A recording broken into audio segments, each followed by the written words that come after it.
Good afternoon. Coming to you live from the Shar News One, Shar Sports One, Shar Entertainment One performance space somewhere in Connecticut. I'm Carly Webb. Good afternoon. I'm glad you could spend your lunchtime in our continuing set of programming for New Haven Pride Center's celebration of Trans Awareness Week 2020. Today, we're talking about BIPOC trans women hearing our voices.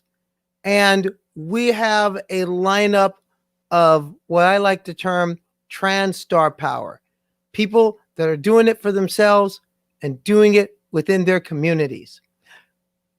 To understand and define the scope of what you'll be hearing this afternoon, I refer to you to a study by the UCLA Williams School of Law last year. 16% of transgender people in this country are Black, 21% are Hispanic and Latinx. But so often, the face of transgender people is often termed as white and upper middle class. But there are diverse voices within this community that for a long time haven't been heard and really recently have begun to be heard, but still are straining to be heard. Well, today, for the next hour, we're going to be hearing some of those voices.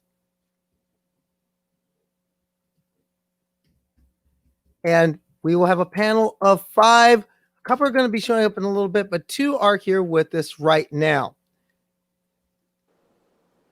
And neither of these people need a great deal of introduction if you're in the know. So I'm going to let them introduce themselves, starting with the grande dame, the matriarch, the person who in many ways has set the table for much of what we're seeing in Connecticut today. Ms. Bubbles. Good afternoon, everybody. My name is Jalen Waters. Bubblicious on the stage, and Bubbles if you know me.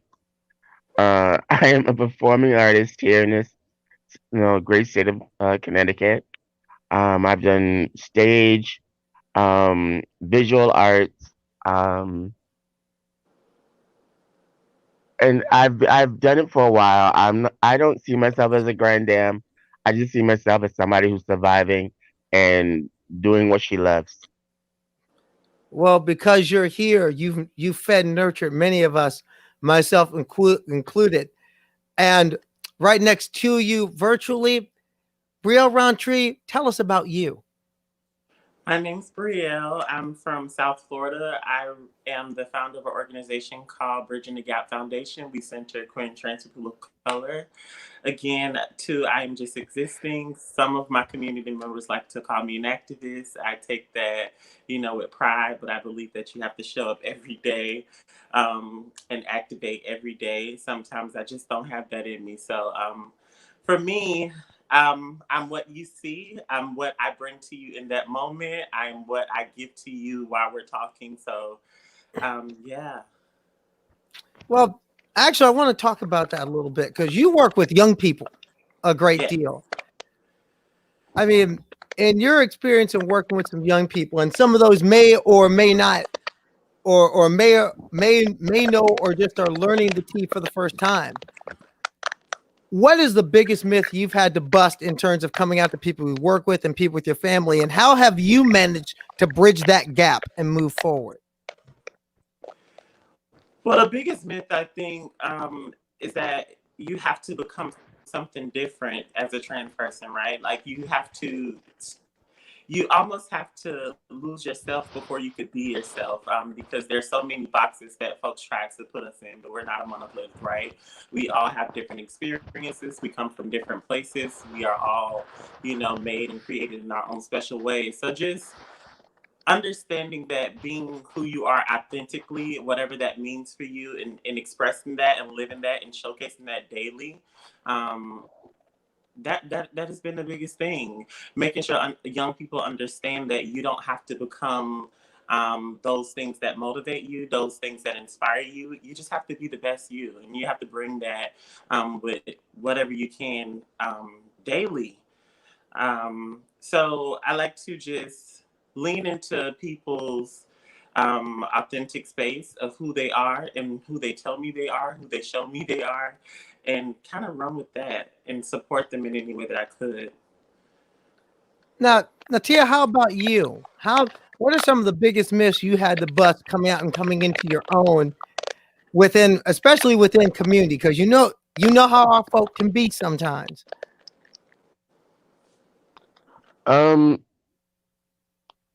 Do me a favor, repeat that because from my end, you're cutting out. Oh, certainly. No, certainly.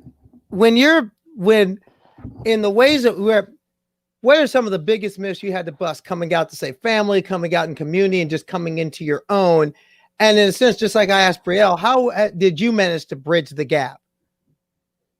When I came out, it was more or less there was a fear for my life, and that was the biggest question.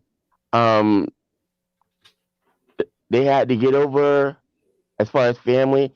It went in stages. First, it was a fear of my life. Then it was fear. Um, what what was I gonna do with myself? Um, and that kind of thing. Um, and then it came down to dealing with the public and um. Hold on one second. Damn it. Don't worry, It was we're all having some okay. technical problems today. I just blew a fuse. Okay. It was okay. My immediate family did not understand. They were okay with me being quote unquote gay. Then it was like when I became when I told them no, I was trans. They had to come to terms with what that meant with them and how I was going to live my life. And once they got to a certain point, they had to mourn because they had to mourn the person that they knew that was no longer going to be around and basically let them go.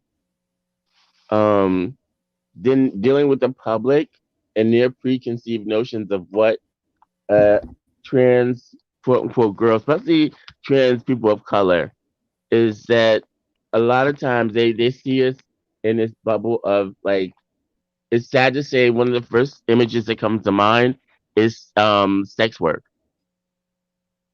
And that and a lot of young people I used to work in New York and the street the glitz and glamour of the streets always, you know, a quick dollar, whatever. And I had to mentor young trans girls coming up and let them know you can be anything. And yes, we all have to go through that transition stage of like bringing that first image into the female image and passable, not passable, whatever. But you can always work if you have an education. As long as you have an education, no one can take that from you, and the jobs are there. And I had to really push that narrative. I mean, dealing with young kids, especially even still today, I try and let them know that it's like there's so many programs and things out there right now that I did not have, and it's a blessing right now that you guys can do certain things that we didn't have the opportunity to do. But so basically, I had it took the time and the self knowledge of what I wanted. Then they had to let them know what I wanted. Then they had to come to terms with that. So I mean, normally, realistically, I'm the same person mentally. It's just the physicality had to come together and you know basically be fulfilled. I guess that's the word. Well, being fulfilled is the major part of it. Is I mean, it's one of the things that we struggle with that.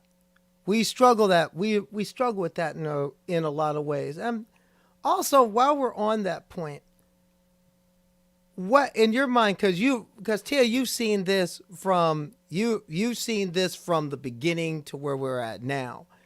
What has changed drastically in regards to trans people of color? What hasn't? From the time where you got going to where we're at now. What has changed and what hasn't? I mean, we've always been activists in some sense of the words. There's, you're seeing more professionals, um, and just it's in this in the coming years, you see people more apt to not trying to be invisible. And when I came out, it wasn't okay to be a trans woman. I mean, now that we have all the visibility and TV and media, it's a little easier to let people know who you are, because in the beginning it was about being undetectable and invisible. Can you blend and not be noticed? So basically you were living a life of trying not to be noticed. And now that we have, TV shows and, movies, and our image is being broadcast a lot more, especially when we have people of color. Um, it helps. It helps a lot. Now, actually, and Brielle, if you're ready to go, we're gonna get you back in this. I want to throw a statement to both of you. Okay. And this statement is something that when I came out to my family was told to me. Being transgender is white people stuff. How would y'all respond to that? I'll go after you, Brianna.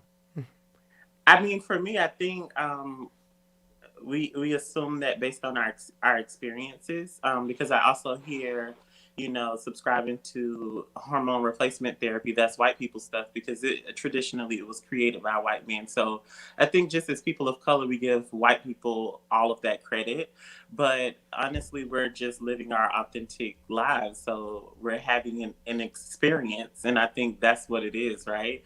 We're being true to ourselves. We're embracing our identities, our bodies, everything that represent who we are as individuals.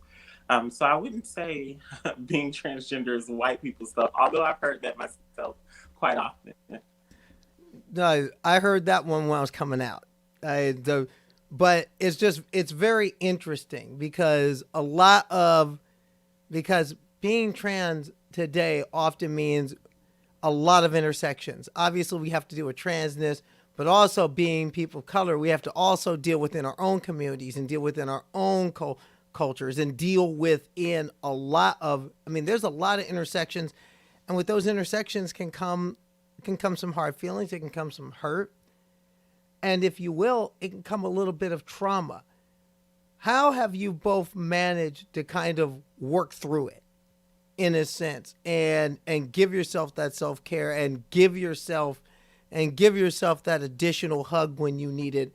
How have you managed to take care of you and continue to come out the other side? Um, I just want to address the first question first, and then I'll come to that one. Okay. When I came out, and this is something that I had to let people know, being a transgender person isn't white things. If you know history, indigenous people to Asian people to every ethnicity in the region has transgender history. I mean, if it was a white thing, there would not be, big cultures in India and in Japan.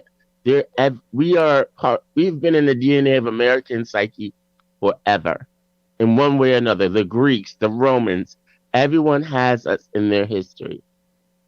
Okay, so I mean, it basically you have to educate yourself, and that's on.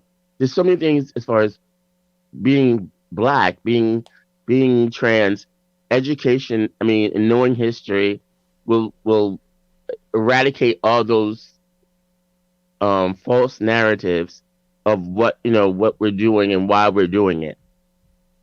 Um, and I basically had to tell my family, it's like, if you want me around, either accept this, or I mean, if I have to leave you, which I didn't want you, just to be happy, I would. I mean, I was willing to do that. And even now, it's like, as far as being healthy mentally, I don't. There's family members who I had to basically cut out of my life because they could not come to terms with what I was doing. And I let people know, I'm not here to justify your life. I'm here to make sure that I can live and be happy for we're all here for a very short time.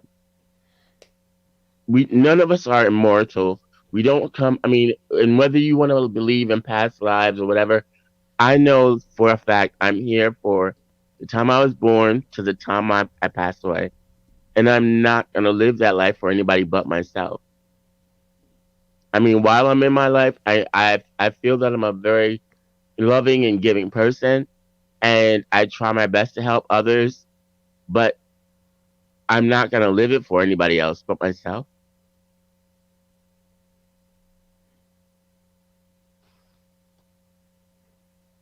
Now, that's the way I try to look at it. In fact, I remember we had a conversation.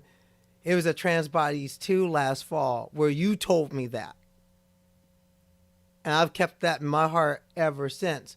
Now, one thing is, neither of you are resting on your laurels. For example, Brielle, you're about to start from the research we gathered, you're about to start a new and very important position in the weeks ahead. Yes. Can you hear me? Yes, I can hear you just fine. Yeah, can you talk about that a little bit? So I'm going to be starting working with Trans Lifeline as the domestic interpartner violence coordinator. And the reason that is important, Congratulations. thank you. One of the main reasons that is important is because we don't really put too much focus on it, but how it affects multiple people throughout America on a daily. Um, this week, celebrating Trans Awareness Week. This Friday, as we celebrate Tidor, and I say celebrate just because I believe as much as we're remember and memorializing like our siblings that have been lost to senseless violence, it's very important to talk about the resilience um, and how many of trans folks are affected by domestic violence, both verbal and sometimes physical, even from family members. Just within the last 24 hours, I got a note that we lost another sibling yesterday to domestic violence in Miami who was killed by her husband. So the importance is highly significant. The work must continue.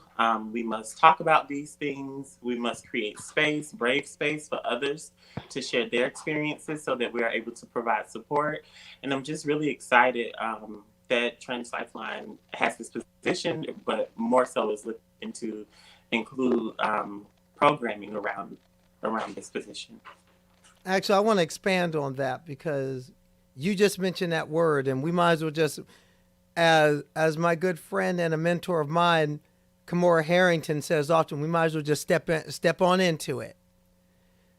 Step on into it. When you hear we lost another one, just at the emotional level, what is that feeling that comes up for you when you hear that? And for both of you,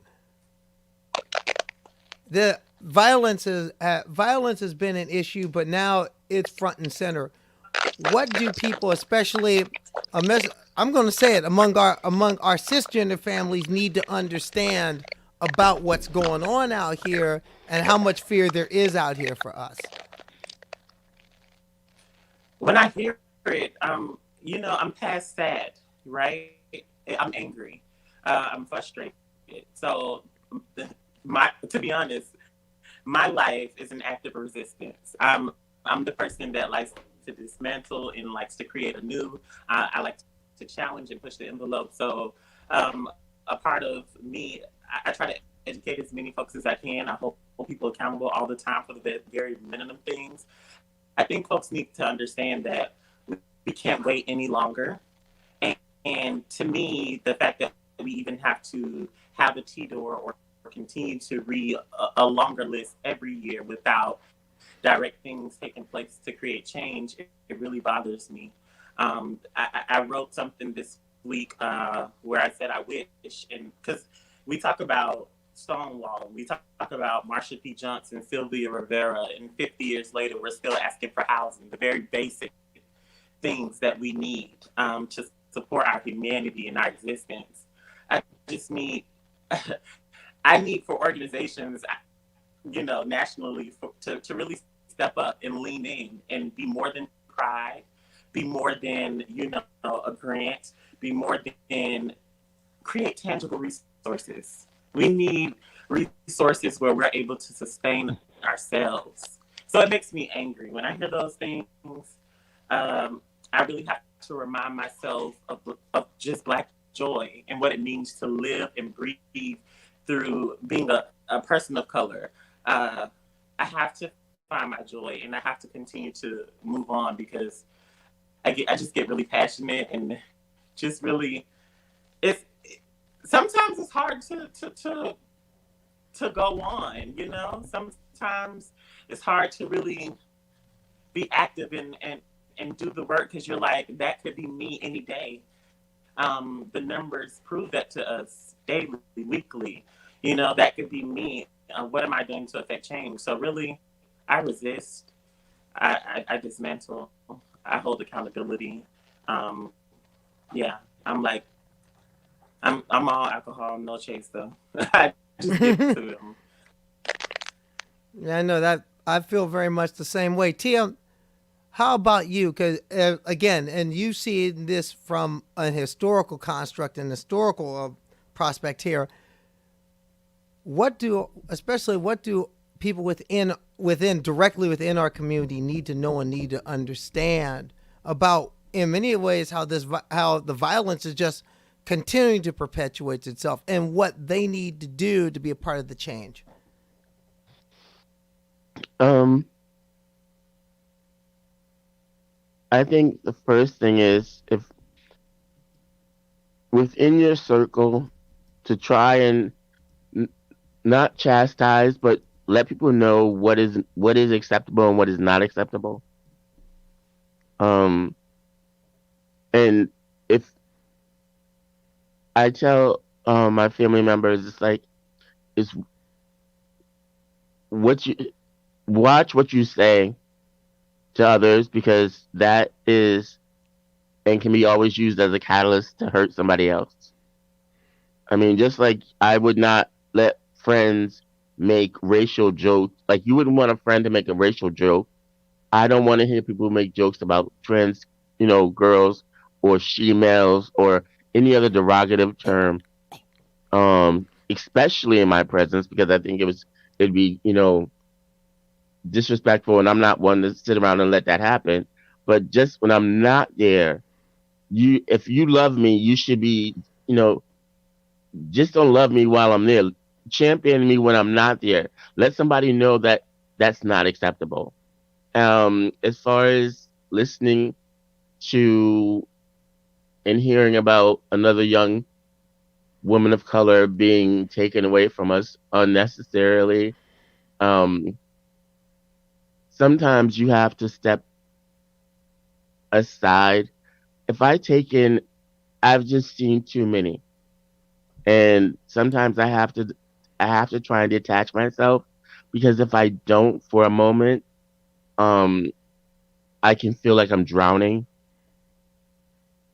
because it just seems like it's a never ending circle and I want if I don't stay positive and try to stay positive that I can fall down a rabbit hole and these days I just don't want to leave my house.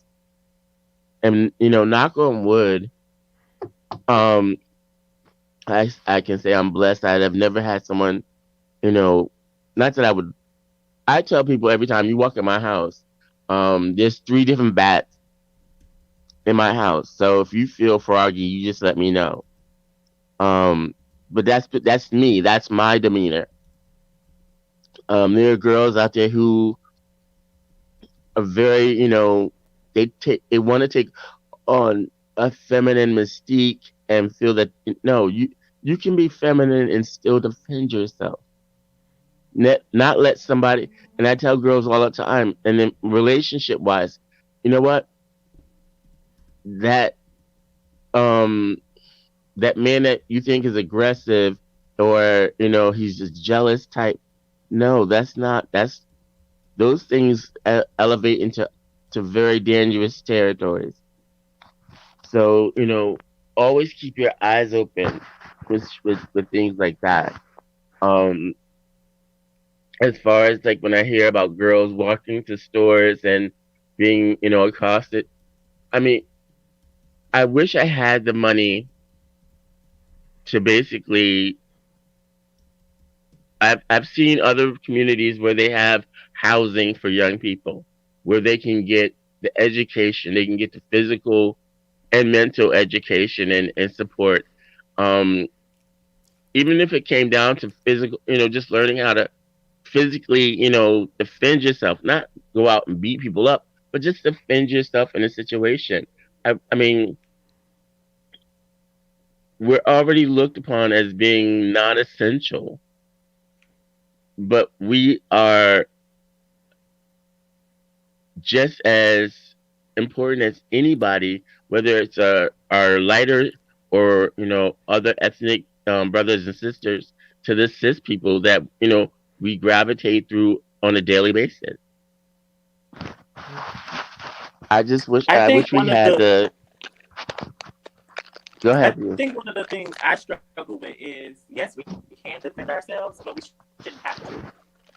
We shouldn't have to, and I think a lot of times we think we could, pick up on the signs or identify the signs based on previous experiences or things that we're learning, but sometimes you just don't know, and that we live in a society that has perpetuated so much harm and hate towards the trans community that it's just become like a thing. Like it's almost contagious, especially for cis hetero black men, because most of the murders are done within our own community. By our own. Yeah, I know, and I make that distinction to a lot of people. It's sad that you know, as a person of color, I see the beautiful things about black men. I see the culture, I see the aesthetics, but then also, I mean, I know because I've had them in my family. I have black men, who are very abusive in my family, and I've seen them be very abusive to cis women, and I know how if they're getting it, we're getting it doubled We're because gonna we're the ones that are dating on the low, and in very rarely do we have the relationships where you're walking down the street hand in hand, side to side. and we're gonna get back to that in a second. But our next panelist has just joined us, who is a little bit late because she was out there doing the work. And actually, it's somebody who is very near and dear to me. Gaila Solo, tell us about you. Hi, everybody, and thank you for having me. Considering I was in the middle of some difficult work at the moment, but I am a staff operator for Trans Lifeline. I staff both the English and Spanish extensions, working alongside my dear Carly, our panelist. Pardon, our moderator. Probably the same thing. Oh, I'm just Um, another person here, and that's another thing. Y'all can ask questions of me too. This is not an interview. This is a conversation. Excellent. This is women doing lunch, having a very very neat set of conversations. But I digress. Gaia, continue. Excellent. And I have taken on this work since just after the start of the pandemic. And I, um, I guess in the sense, I have been called into this work and I've risen to it. Just when you think that you can't go any further and that you can't expand your heart and your capacity, um, you know, daring to do so for our community. It's been so beneficial to me tenfold, hundredfold. Um, that's probably as much as I can say right now. Anywho, And I'm happy to continue this conversation. and also stepping in now, Raven has stepped in too. So Raven, give us a quick intro as well. Raven, public ally for Hartford area, but also the 48 surrounding towns, and the public ally for trans women of color, but it doesn't mean I'm limited to only trans women. So, yeah, that's me. Real quick intro.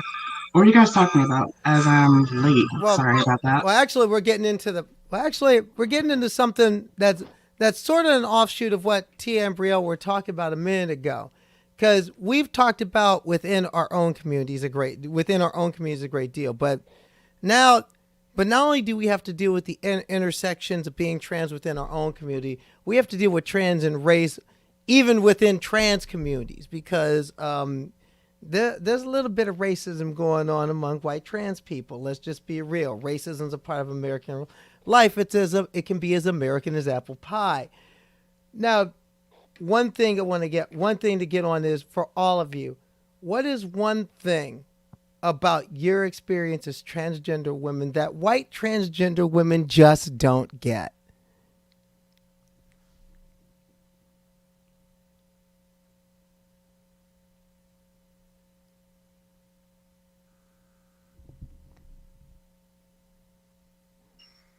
Wait, is it me or is there like a weird background noise? Excuse me? Is it just me or is there a weird background noise? Well, I'm not picking it up on my end, but It's probably me. if you want me to repeat the question, I could. Sure. I picked Yeah, up, we're gonna- I picked up a Oh, little wait. static. No, we're gonna get a little repeat. I mean, all of us being trans women of color out here in society, and oftentimes we have to deal with we have to deal with our white transgender sisters. What is one thing about our particular experience or your particular experiences that white transgender women just don't quite get? I think it's not so much just white transgender people. I think it's white people in general. They don't understand the privilege. They don't understand what comes. Okay, there may be a struggle coming out, which again, we all have to deal with the struggle of coming out. But once your image is done, um, white or, I mean, sometimes just lighter skinned people don't understand the privilege. Being a white cis female, I mean, carries a lot of weight, and there's a lot of power in that, and people see you in a certain way. Um, Black women have always had to um, deal with stereotypes and tropes, and being a trans woman, there's like double fold of that that we have to deal with, and these isms and false narratives that we have to basically combat. I mean, it's sad that when most Caucasian trans women, they don't always fall into characters of streetwalkers. Um, a lot of times when Black people hear trans women, they think of sex work, and they don't know how to talk to you because they think that that's one of the go tos of what our character is. It's not about sex. It's about how you see yourself and how you carry yourself. I'm a I'm a I may be a trans woman, but I'm still a woman, and I'm a grown woman at that. Um, and a lot of times you have to let people know it's like how you are going to be dealt with. Um, and as far as like even some of I hate when I hear people go, "Oh, they're not racist, they're gay." We are a microcosm of what the society is. If there's racial problems in our society, trust and believe. We're gonna deal with it also. I mean, there are just like there's gay Republicans, there are gay racists, there are trans racist people. Anybody else free to jump in? For me, what I think white trans women just don't get is that racism still exists and you are white before anything. So you have privilege. You harness that just because that's what it is. And I need you to lean into that if you want to be an ally to your trans woman, your black trans woman or trans woman of color. I need you to speak up. I needed you to utilize your voice. So a lot of times when I encounter white trans women, I empower them to activate and utilize that privilege. You need to acknowledge that because it definitely exists. You would get a job or an interview quicker than I could. You're going to have access to this space quicker than I could. And I need you to penetrate that space, not only, as a trans person, but also as a black person. I need you to be an ally for me in that way. So that's one of the things I Exactly. don't think they understand.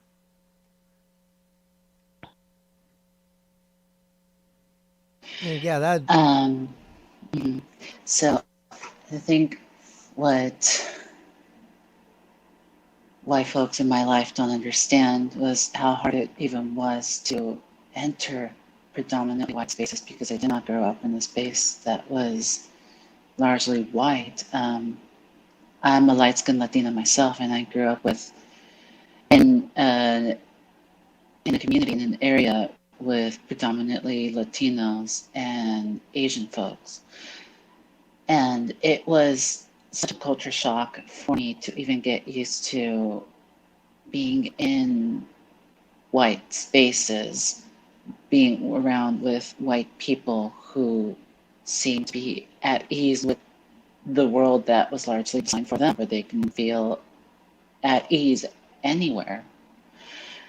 And it's true to this day. And I think that informs a lot of, actually, that informs pretty much everything of how white folk move through this world. And so they won't understand how difficult it is for a person of color to even dare enter any spaces that were not carved out for them, far less a trans person of color. And it's still a challenge even to this day. And I'm speaking as somebody who has transitioned several years ago, and there are still things that I am striving to do aside from my current work. And it's still a struggle of entering those spaces and being seen as I am for being a Latina trans woman and being taken in and respected, being seen as a human being. It's so funny. I used to work in the service industry in nightlife before, and even then I could be behind the bar holding all the power, and yet I will still get all sorts of racialized, exoticized messages. It's like, even when I hold the cards, I still will not be respected. And that's just something I have to encounter everywhere I go. And I need white folks to come to terms with that, to help us be in, to help us have the resources that we need.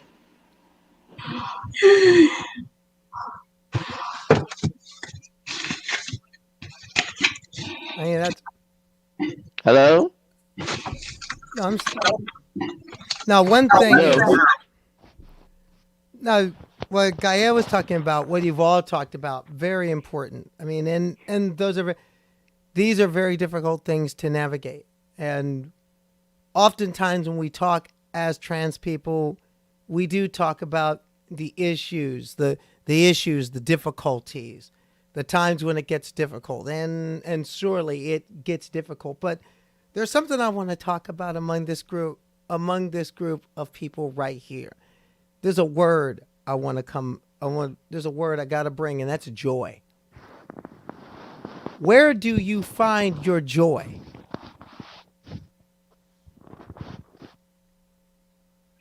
Home, honestly.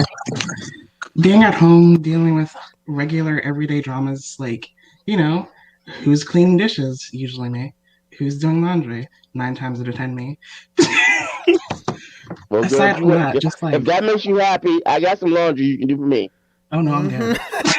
Hmm. I'm I want to totally bring good. as much. I will I want to do bring as your much laundry joy to for you. you. I want to bring as Happy much joy to. to you as your little heart can take. It's all good. But being at home in a safe space, I guess. That's where I find my joy. Just being able to relax. You know?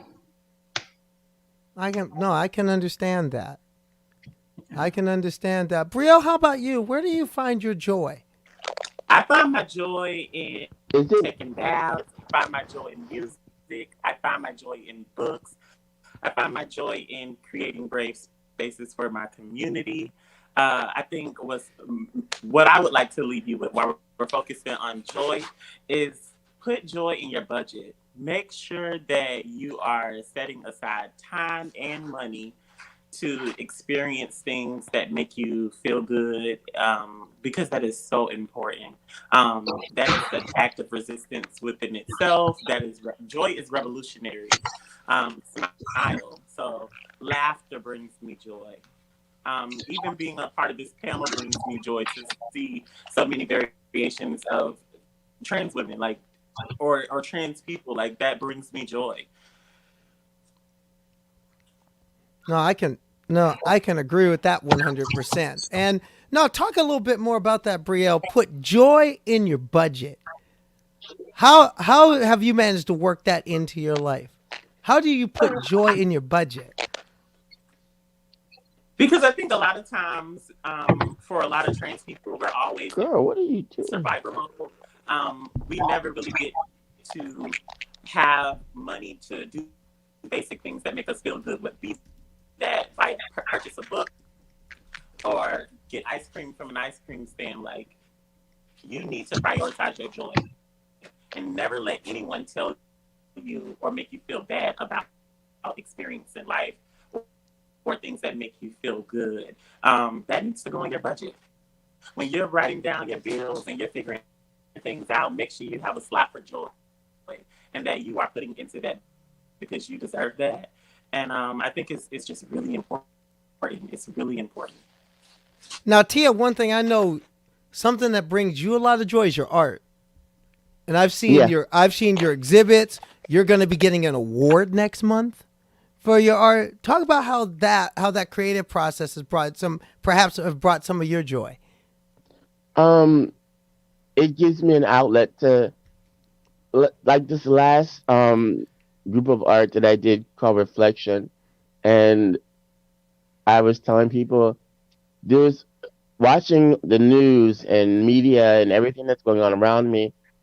I take in a lot of images, and then sometimes it's like you want to get that stuff out of your head. And the way I process it, well, I get it and then I put it out in a certain. It's like a camera. It's like my my reflections of what I see and hear, and it just comes out in a physical manifestation than a picture one or a snapshot, and that brings me joy. That brings me to sit back after I've like worked on something for a while, and it takes form. That brings me joy.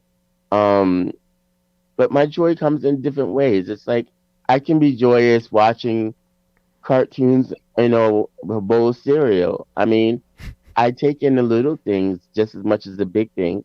I love to travel. I mean, and I think a lot of us we get safe, we feel safe at home, but I've learned and I've seen people be at home and still be taken away. So I've learned that you know what to be aware of your surroundings, but just to go out and just I mean I've traveled to other countries, I've performed in other countries. Um, this world is too big not to see as much of it before you rest your eyes forever.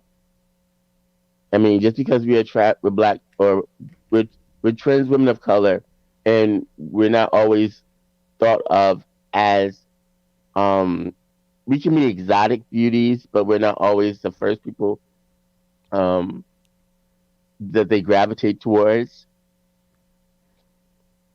But what we have to let ourselves know is that we are entitled and we deserve just as much joy as anybody else. And wherever you can get it, let it come into your life. Whether it's going to a five-star, restaurant, or going to Applebee's. I mean, or just going to the movies. I mean, anything that you feel that you can go out and do and enjoy it with some friends, family members. Even if you're by yourself, you just want to treat yourself to a nice night out. Enjoy it. Now, Gael, how about you? Where do you find your joy?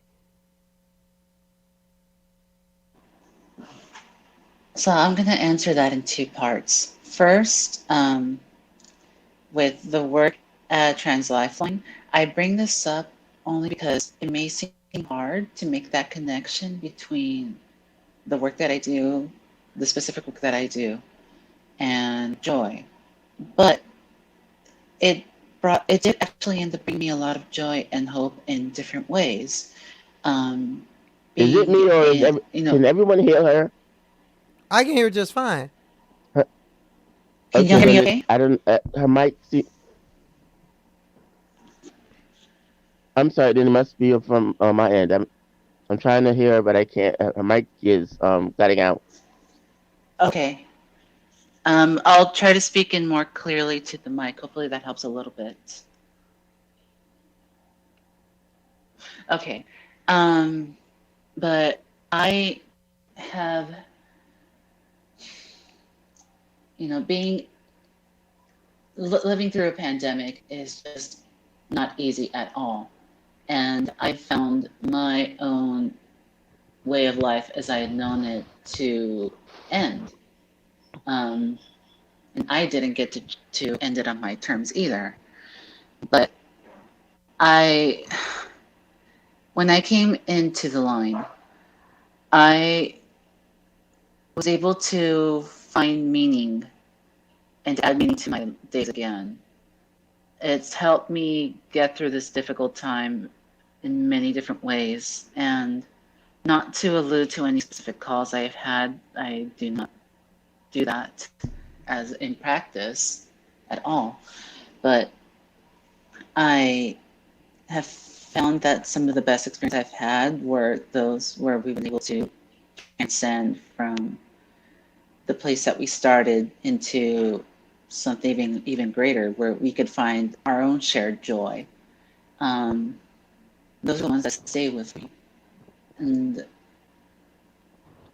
I've been able to find that with some people I've helped, with fellow staff members and volunteers, and just to, I feel such a sense of satisfaction knowing that I am doing what I can right now to help all of us stay together through a difficult pandemic. So I can extract joy from this moment. Second part is the personal things that I find joy. I love dancing and yoga, and I love any form of moving meditation in which I can connect to myself on a spiritual basis and to really feel my body move in my own skin. That's what helps me get in touch with myself. So, yeah, I'll dance around in my room when no one's watching. Um, that's one of my ideas of heaven right there. And also, I do enjoy traveling, and I hope to take it up again when I can. I always cherish learning new perspectives and seeing different ways of being everywhere around the world. Yeah, I will make it a goal of mine for now to find ways where I can add joy in my budget now and for later. So I thank you, Brielle, for that. No, that's something. If there's one thing I think people should take away from this is that adding joy to your budget. Of course, like when you're a little bit broke, when a little bit broke like me, it's kind of hard to do that. But I'm gonna pledge myself to do that a little bit more. One thing, because Tia mentioned this, that word exotic. That word can be a little bit of a pain in the butt. When you and also earlier talking about how we have to navigate community and navigate whiteness, and within that we're also navigating things like beauty standards and all these things the patriarchy puts on us.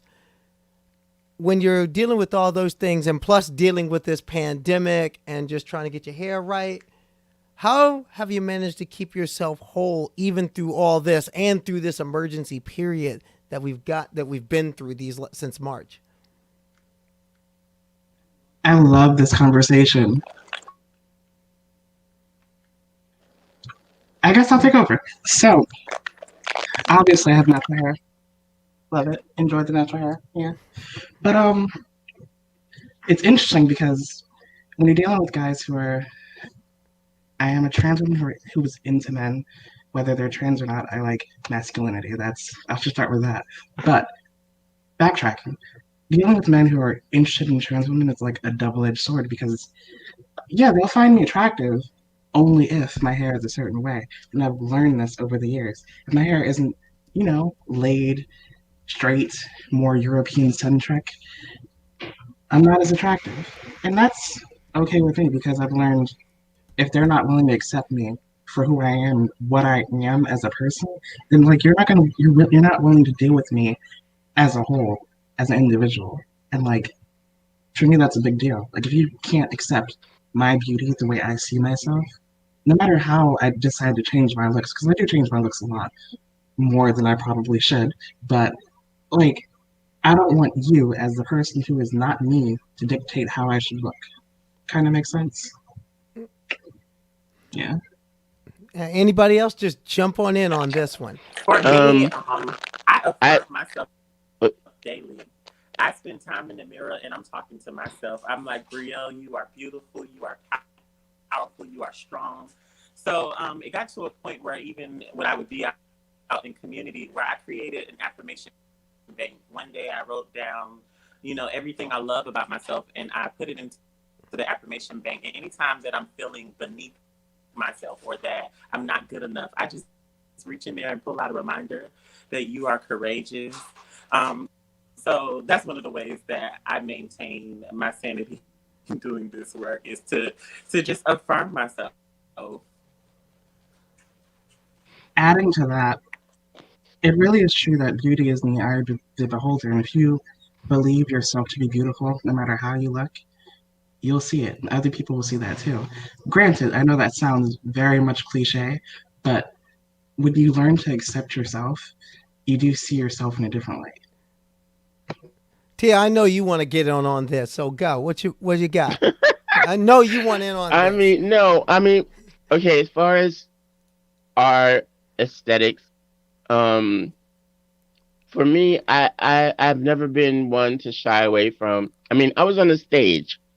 I lived my life, being seen. So walking the streets never really bothered me. As far as letting people, if I didn't think that I had, if I didn't like myself, I wouldn't put myself out like that. And through the years, I've donned as many colors, of hair and aesthetics as I can. I think was the last 2 years I've had the brightest pinkest hair. It comes with age also because I'm at the age where I don't give a fuck. I'm sorry if that's not PC or whatever, but I really don't. I don't care what people think of me. Just respect me. And if if ever that comes into question, my mouth is big enough to let you know that what I will and will not deal with.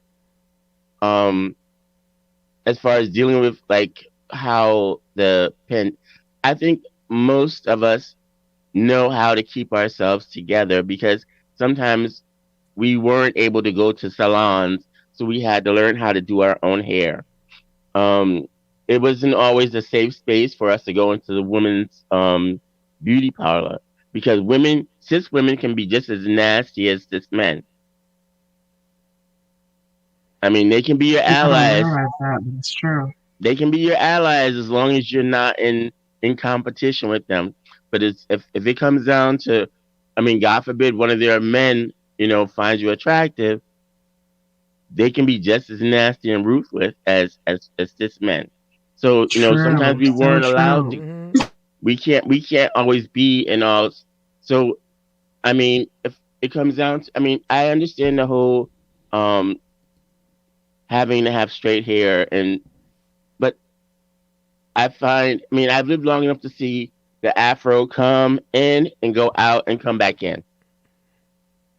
I've seen different versions of ethnic hair being passable. Well, now it's like it's not so much kinky curly, it's curly hair that we can don and it's acceptable. Before it was the afro. Um, and it'll change again. But the thing is, we have to just make sure that we always promote our natural beauty as well as any other types of things that we want to experiment with or just rock for a day or two. Exactly how I I mean, feel. Sorry that I I'm like mean, throwing in there. Agreed. Since I we're mean that goes into having joy. I mean, you, I don't let someone dictate what my joy is, nor would I let them dictate what my physical or how I put myself together. When I put myself together and I'm stepping out, I'm doing that for me, not for anybody else. I'm doing it so my aesthetic lines up with how I'm feeling that day. If I want to have blonde hair for a day, I'm going to do it. If I want to have pink hair for a day, I'm going to do it. If I want to rock a curly, natural for a day, you know what? 2 tears in a bucket, mother, whatever. I'm going to do it. Because again, we have one life to live. And I tell everybody all the time, live that life because again, we don't get second chances. So I want to jump in and share that something that helps me get through my days, especially the tough ones. So, God, I noticed that when I'm at my most agitated, I tend that I tend to carry myself like I have some sort of chip on me, which is weird because I love my life. I love myself. I have no regrets whatsoever. But like I have such high expectations of myself as a person and where I want to be. And I have had that for pretty much all of my life. Um, but it helps me to recognize that I have come far in my journey already. I'm not at step one at all. I'm at step, I'm even at step like 117.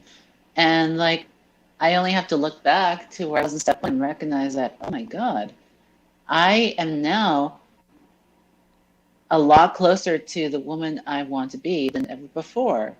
In a sense, I am now the woman that I wanted to be before. And it's like, oh my God, I'm living the dream.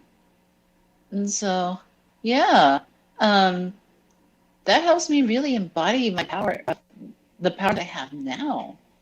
Like my personal power, my affect, my je ne sais quoi. Um, yeah, so I I think this is part of the question that I'm answering, I hope. No, it definitely is because I can when it relate all to this. when it all Not comes to cut you off, down Carter. when it all comes I'm down to glad. when it all comes down to it, that's what it's all about. And we're coming on to the home stretch of this thing. And first off, I want to say that for I want a great piece of my joy is being a part of this conversation and being accepted and brought in and embraced within this conversation, and hearing so much from all of you, and seeing in many ways, especially in the case of Tia, especially a role model, Gaia, who has become a role model, Raven, who's been one, and Brielle, who I look forward to working next to in the months ahead. For all of you, one final thing, we're going to bring it around. What's one thing that you're working on now, and what's one piece of advice that you'd give to say that baby trans who's like you, who could be watching this right now? Raven, I'm going to start with you. Yay! I mean, wait, oh, you can hear me. Okay. I'm socially awkward, so ignore that. But, sorry for being late. I had a whole another meeting and then realized that this was going on, so I apologize for everybody. But, right now what I'm working on, I'm the Public Ally for a Family Advocacy Center, which is located in Hartford. We do victim advocacy work, so I'm the victim advocate for trans women of color. I feel like I mentioned that earlier, but if it didn't, it's not specific to trans women of color only. It's for pretty much anyone who's LGBT who would like an advocate to help support them through any situation where they've been victimized. But some things we do is forensic interviews. I'm going quick, so if you have questions, I'll leave a number for you to contact me. But forensic interviews, forensic experiential trauma interviews. We do behavioral and mental health services. We do referrals as well. Family advocacy. If you're having some sort of abuse within your household or within the relationship you're in. We also have crisis counseling. We do court accompaniment. So if you have to go to a court case with whoever victimized you, we go with you if you feel that you need the support. We also do assistance with victim compensation. So if you're, again, victimized, we have the resources to get you some compensation to help repair, not repair, but fix the situation. We also give basic needs and emergency needs. We give community resources, home visits, and case management. And then we also have Project Hope, which is something I'm a part of, and Under Our Wings, which is something we have for younger kids.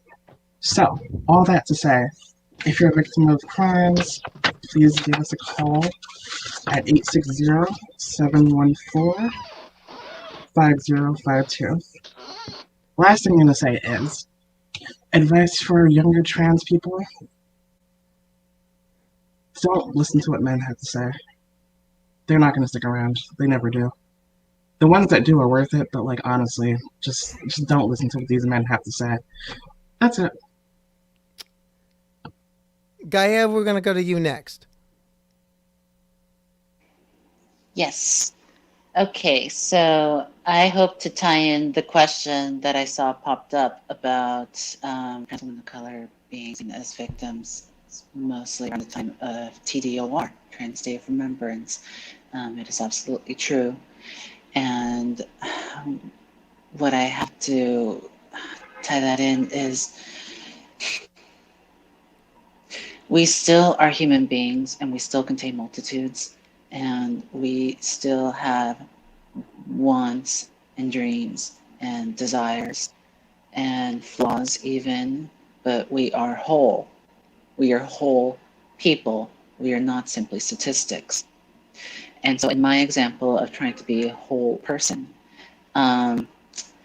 what I am aiming to do right now, this is aside from the work I do at the line, I want to chase my longtime dream of acting.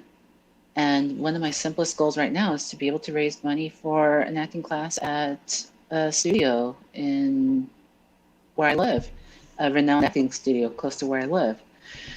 And what I would say to the young trans person who may be like me is just chase it, see where it goes. Just go for it any one way or another. Heck, even if you get to off Broadway, that's a huge accomplishment. I mean, for me, if I get to that point, I'm going to give myself a medal. And so just do it. Do whatever your heart sings. Don't limit yourself knowing that you are a trans woman of color, because rally your support and take steps.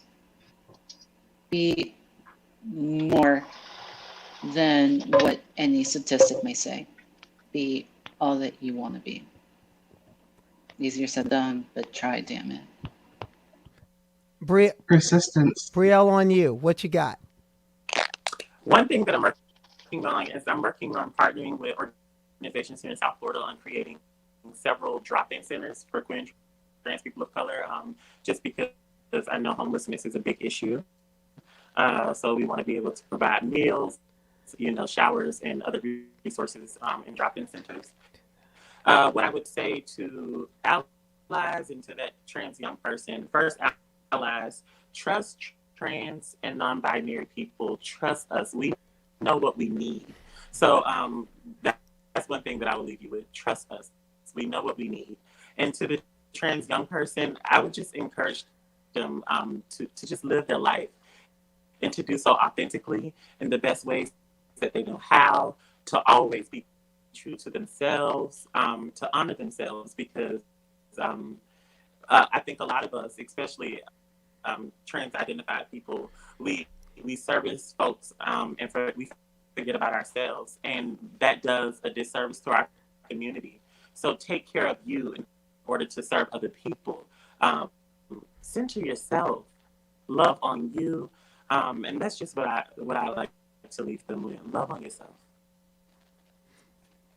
Ms. Tia, the last word on this panel should be yours, and it is.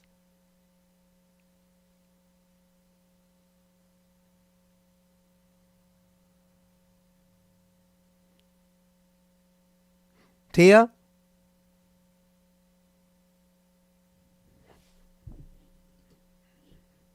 Tia, you can unmute yourself now.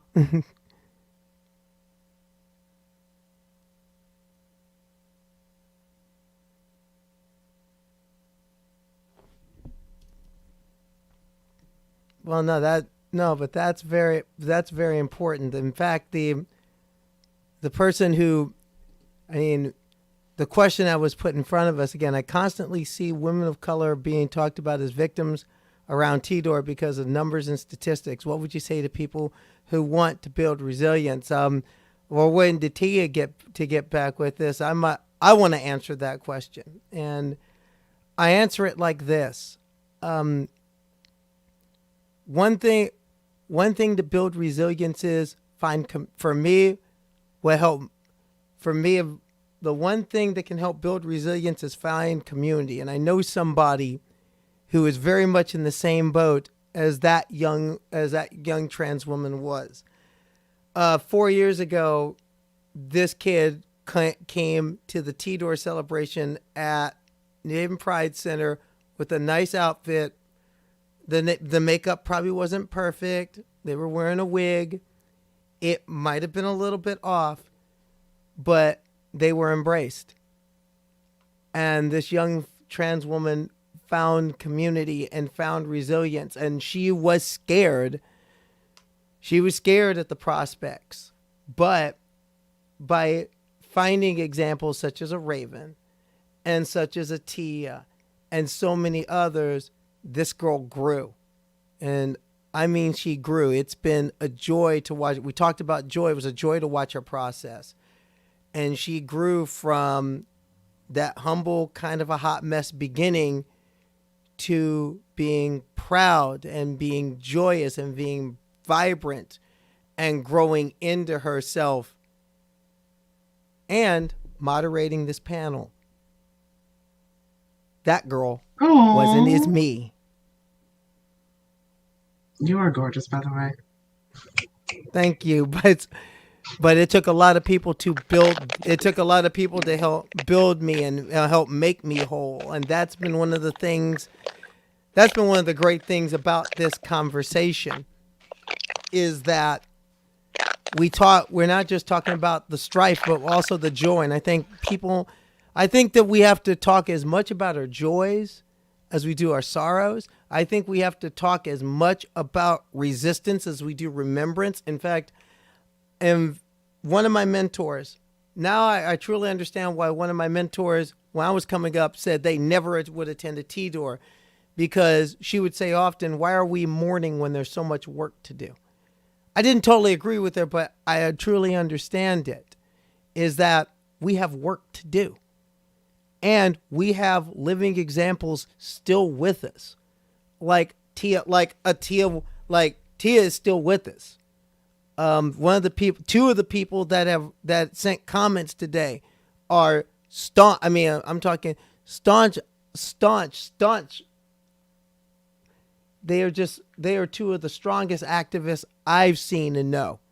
And I'm proud to stand shoulder to shoulder with them. When I look at a Tia, and a little story I have about Tia, last year, like I said, at Trans Bodies 2, when we were first walking into that space to do that performance, and I saw Tia there, that raised my intensity level up. That raised it up beyond red line, because I knew the queen was here. You can't half step, the queen is here. And speaking of the queen, it's only fitting she gets the last word. So Tia, are you with us?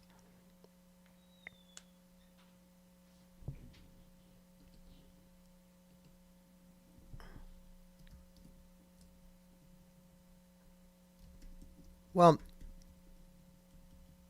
while we're waiting for Tia to get back, one quick note before Wait, can I throw something in that I just started thinking about? Sure, go ahead. Yay! So, as I was talking about my natural hair, I've been growing my hair for the last 10 years, and as I was slowly transitioning, it became an important aspect of my life because I have a younger sister who is raised in a Black household where even in the Black community, having the natural hair is not a cool thing. So I slowly learned how to do my hair for her, but also myself, because as I was transitioning, I was learning how to present myself in a more feminine manner. So not as bad, I got to a point where I bleached my hair, and it was it was nice, it was cute, it was good for a moment, but then winter came, and winter let me know, you don't bleach your hair. That's a wrong idea. So I ended up cutting my hair, and I had to start from literally shorter than what I had before I even started transitioning. And that was a whole process, learning how to accept my own beauty with literally no hair. So I've always kind of struggled between wigs or my natural hair. And at this point, 10 years later, after years of looking at myself and covering everything that was me with makeup and everything else to try to feminize myself, I've learned to just accept myself and love myself.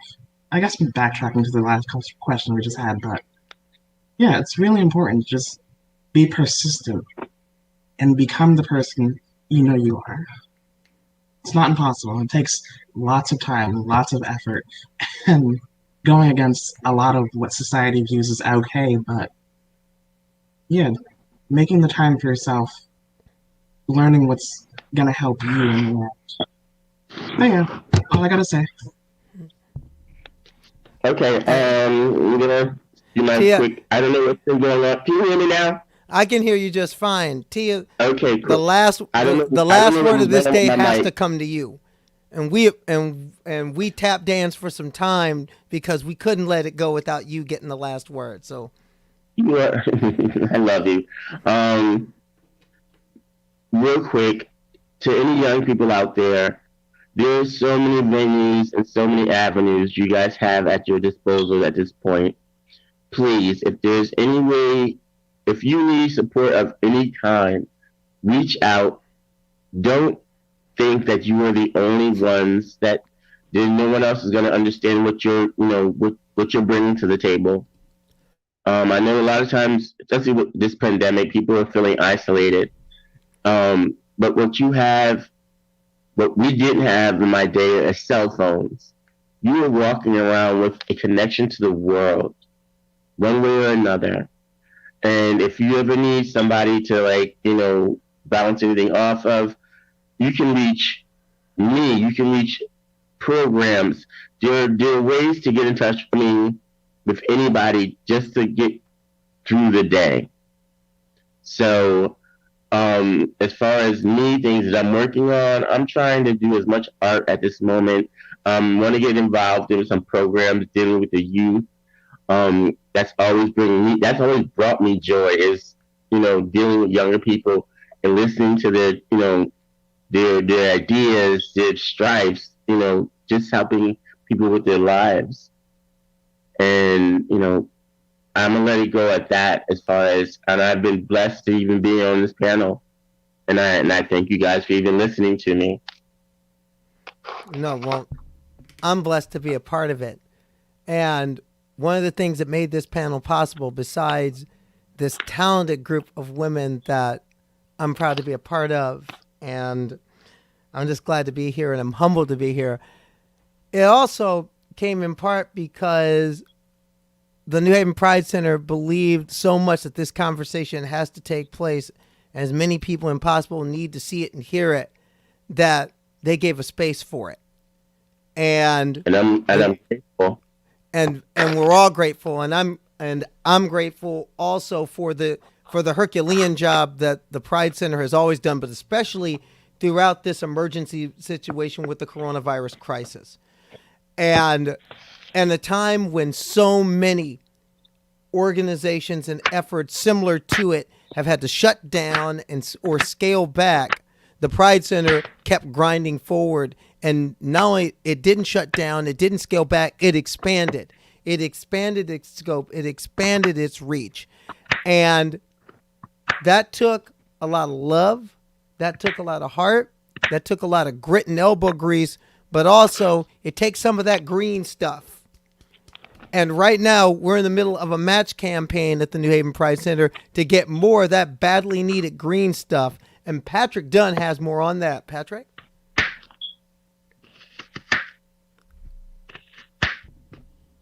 You got to unmute, Patrick. I am muted. I muted myself.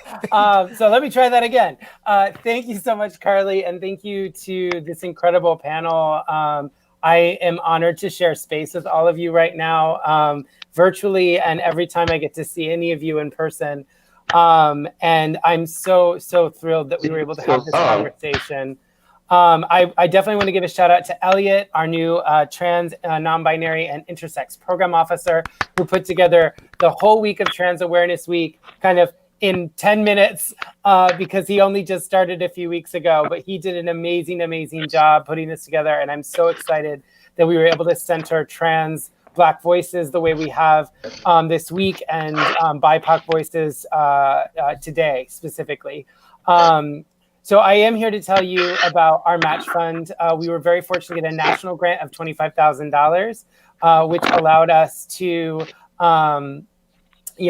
raise some money before December 31st and hopefully really make a big difference and continue to make a big difference for our community. So if you have $1, $5, $2, every dollar makes a difference and becomes $2. So until December 31st. So if you have a little bit of extra cash, I know we're all hurting for it right now, but if you have a little bit extra cash and have the ability to make a donation, we humbly ask that you consider it. Our funds are used for all kinds of services and programs, including paying all the incredible experts that we have on today's panel. So thank you all for your support. And Carly, I'm gonna leave it to you to take it away. Thank you, Patrick. NewHavenPrideCenter.org/match. You know what you need to do. Get at it, please. Give what you can. And also a special shout out to both Elliot Olson and to Lindsay Prembroke. Both of them do a lot of work with Elliot, who just came in, like I said, came into his new position. Lindsay, for a long time at the Pride Center, has been facilitating a lot of trans and non-binary programming. And thank you for believing in in the importance of this conversation and giving the space to it. For Tia, Brielle, and Raven, and all of us at the New Haven Pride Center, I'm Carly Webb. Thank you for joining us, and join us throughout this Trans Awareness Week, all the way to Trans Day of Remembrance and Resistance this coming Friday.